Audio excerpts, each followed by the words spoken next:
वो जीवन ही क्या जो चुनौतियों और संघर्षों से खाली हो। दरअसल जीवन की असली सुंदरता इन्हीं उतार चढ़ाव में छिपी होती है। चुनौतियां और संघर्ष न केवल हमारे धैर्य की परीक्षा लेती हैं, बल्कि हमारे अंदर छिपी अद्भुत क्षमताओं को भी उजागर करती हैं। सुप्रभात, नमस्कार, मैं हूं प्रीति सिंह। शुरुआत मुख्य गतिविधियों के साथ। पूर्व प्रधानमंत्री चौधरी चरण सिंह की पुण्यतिथि आज। उपराष्ट्रपति ने किया याद, बताया किसानों का मसीहा और देश का बड़ा नेता।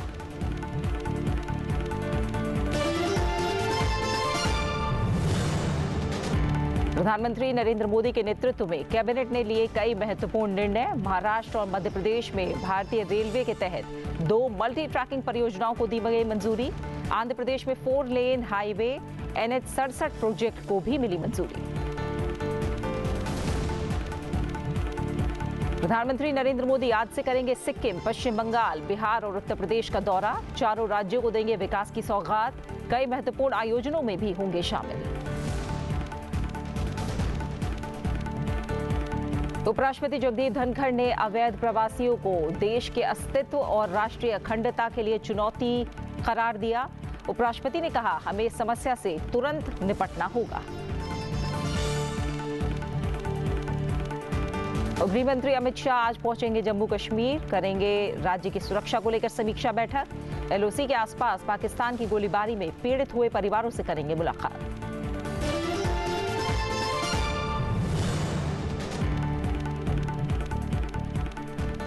आज देश के पूर्व प्रधानमंत्री भारत रत्न चौधरी चरण सिंह की पुण्यतिथि है। पूरा देश पूर्व प्रधानमंत्री को याद कर रहा है। उपराष्ट्रपति जगदीप धनखड़ ने दिल्ली के किसान घाट जाकर पूर्व प्रधानमंत्री चौधरी चरण सिंह की पुण्यतिथि पर उन्हें श्रद्धांजलि अर्पित की। उपराष्ट्रपति जगदीप धनखड़ ने कहा कि भारत का किसान देश की रीढ़ की हड्डी है, हमारी सामाजिक और आर्थिक व्यवस्था का मुख्य केंद्र है। चौधरी चरण सिंह का पूरा जीवन किसान और ग्रामीणों को समर्पित रहा। 1952 में उत्तर प्रदेश के कृषि मंत्री के रूप में चौधरी चरण सिंह ने जमीन संबंधी क्रांतिकारी बदलाव में बड़ा योगदान दिया। देश की रीढ़ की हड्डी है, हमारी सामाजिक व्यवस्था, आर्थिक व्यवस्था का मुख्य केंद्र है। चौधरी चरण सिंह की जयंती हमें इसकी याद दिलाती है। चौधरी साहब का पूरा जीवन किसान और ग्रामीण को समर्पित रहा। उनका अटूट संकल्प ग्रामीण उत्थान, किसान विकास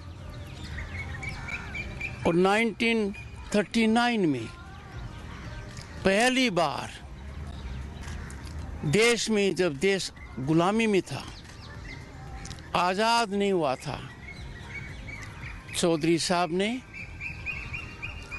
सूदखोरों के चंगुल से किसान को मुक्त करने के लिए, उनकी ऋण समाप्ति करने के लिए प्रमुख भूमिका निभाई।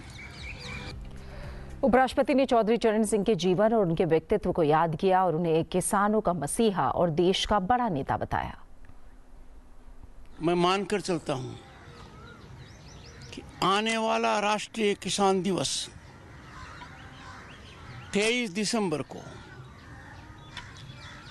किसान के लिए एक मील का पत्थर होगा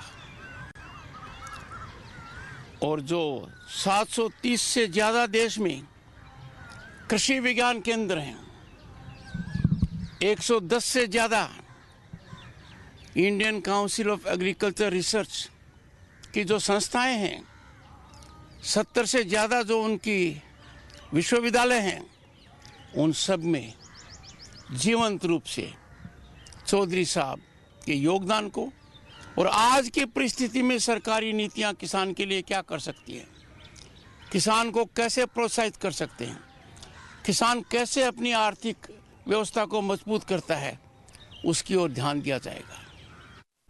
उपराष्ट्रपति जगदीप धनखड़ ने अवैध प्रवासियों को देश के अस्तित्व और राष्ट्रीय अखंडता के लिए चुनौती करार दिया है।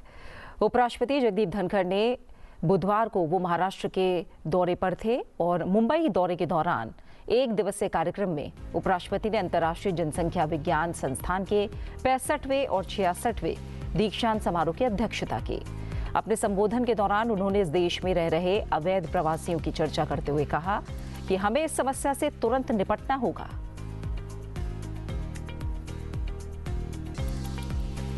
Are manipulated not by organic evolution but by sinister orchestrated design.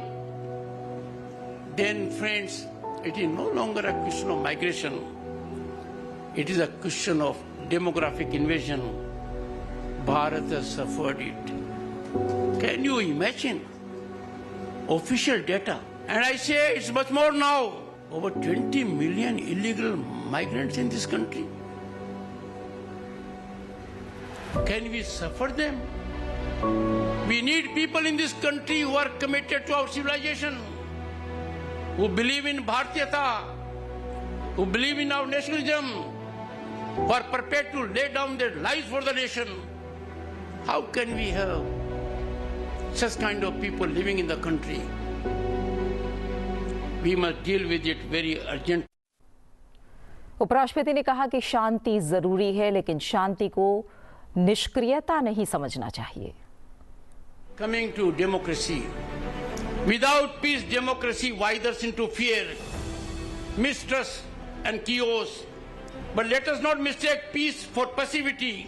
Lasting peace, my dear friends, young friends, is never given. It is earned, and it is defended. A nation secures its borders by decisive policies, by being resilient in its economy. Then the nation becomes a fortress of peace. We have to emerge as a powerful military force in the region. Emergence of recent combinations that were decisively defeated by us, we have to be ever cognizant of them. We must embrace the ancient wisdom. And mind you, India is global knowledge of treasure because of our ancient scriptures. There is Shanti Mantra. We believe in peace. The nation has never believed in expansion. उपराष्ट्रपति जगदीप धनखड़ आज के कार्यक्रम की अगर उनकी बात करें तो आज दोपहर 12 बजे उपराष्ट्रपति अपने निवास पर ISS प्रोबेशनर्स से मिलेंगे, उनसे बातचीत करेंगे। ये प्रोबेशनर्स 2024-25 बैच के हैं। शाम 6 बजे उपराष्ट्रपति मालती ज्ञानपीठ पुरस्कार समारोह में मुख्य अतिथि होंगे। मालती ज्ञानपीठ पुरस्कार का आयोजन नई दिल्ली के इंडिया इंटरनेशनल सेंटर में किया गया है।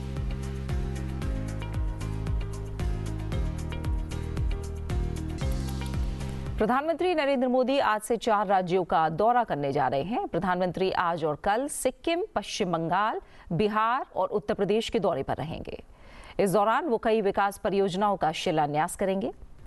प्रधानमंत्री 29 मई सुबह 11 बजे सिक्किम एट 50, जहां प्रगति उद्देश्य से मिलती है और प्रकृति विकास को बढ़ावा देती है, इस कार्यक्रम में भाग लेंगे।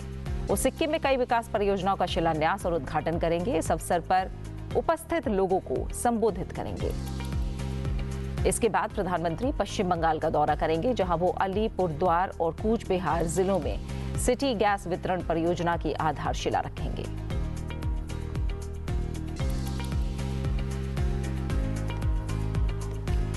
प्रधानमंत्री शाम के वक्त बिहार पहुंचेंगे। वहां पटना हवाई अड्डे के नवनिर्मित टर्मिनल भवन का उद्घाटन करेंगे।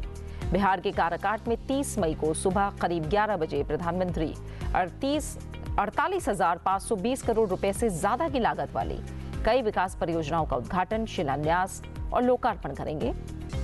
वो एक सार्वजनिक समारोह को भी संबोधित करेंगे। साथ ही बिहटा हवाई अड्डे के एक नए सिविल एनक्लेव की आधारशिला भी रखी जाएगी।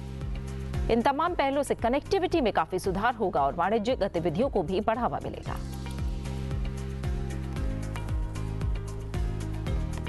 इसके बाद प्रधानमंत्री उत्तर प्रदेश का दौरा करेंगे, जहां वो कल दोपहर करीब 2:45 पर कानपुर नगर में करीब 20,900 करोड़ रुपए की लागत वाली कई विकास परियोजनाओं का शिलान्यास और उद्घाटन करेंगे।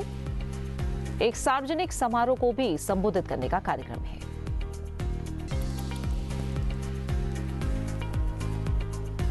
केंद्रीय मंत्री अश्विनी वैष्णव ने प्रधानमंत्री नरेंद्र मोदी के नेतृत्व में कैबिनेट के महत्वपूर्ण फैसलों के बारे में जानकारी साझा की है। उन्होंने बताया कि महाराष्ट्र और मध्य प्रदेश में भारतीय रेलवे के तहत 2 मल्टी ट्रैकिंग परियोजनाओं को मंजूरी दी गई है। रेलवे के नेटवर्क में जहां जहां गैप्स निकल रहे हैं, उन सब गैप्स को एक एक करके प्रोजेक्ट्स लाके फिलअप किया जा रहा है। आज 3rd लाइन 4th लाइन यानी क्वाड्रुपलिंग के 4 लाइनिंग के 2 प्रोजेक्ट्स हैं।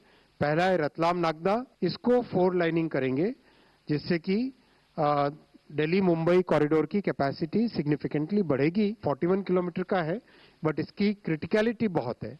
1018 करोड़ रुपीस का ये प्रोजेक्ट है। वर्धा से बल्लारशाह का 4 लाइनिंग का प्रोजेक्ट आज अप्रूव हुआ है।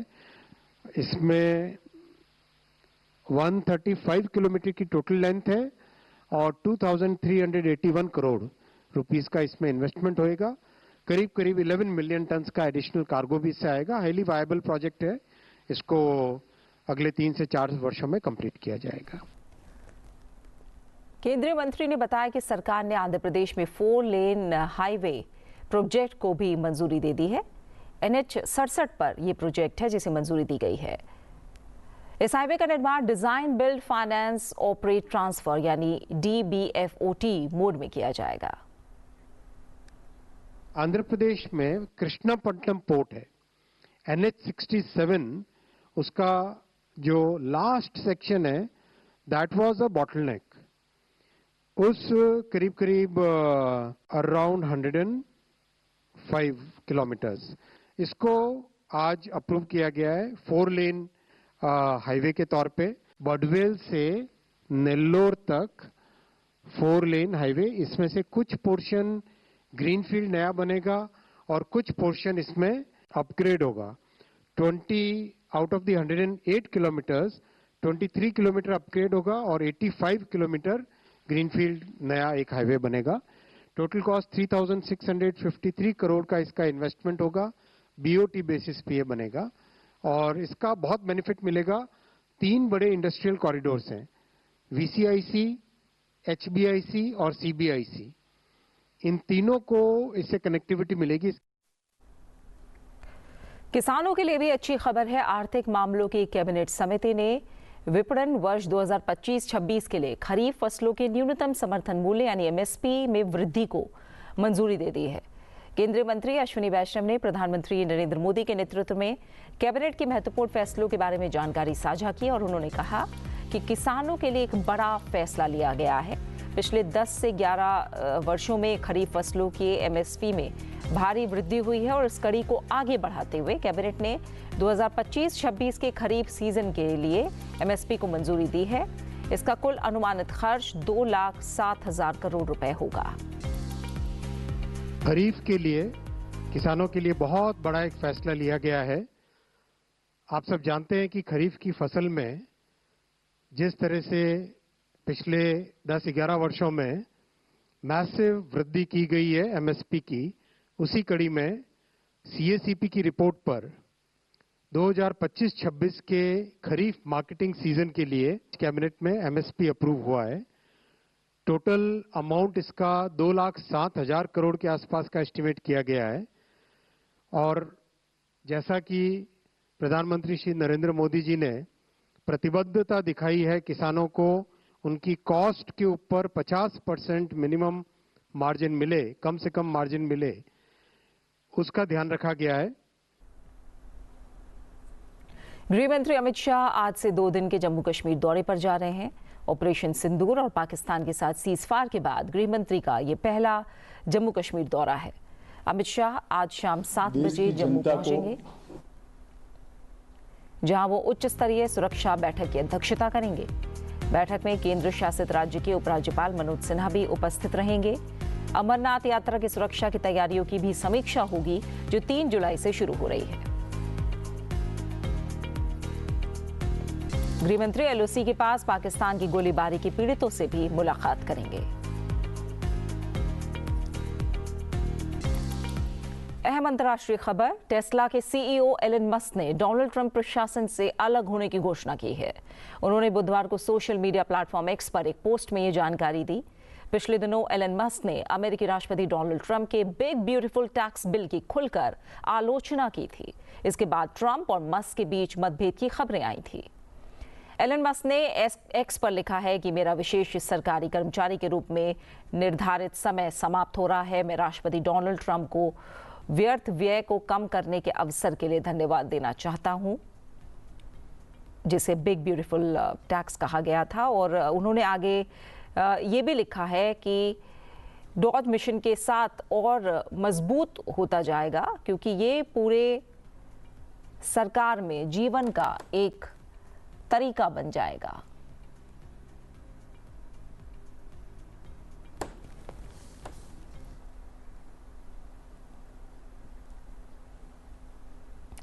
और इसी के साथ सुप्रभात में फिलहाल मेरे साथ इतना ही। आप बने रहिए संसद टीवी के साथ। नमस्कार।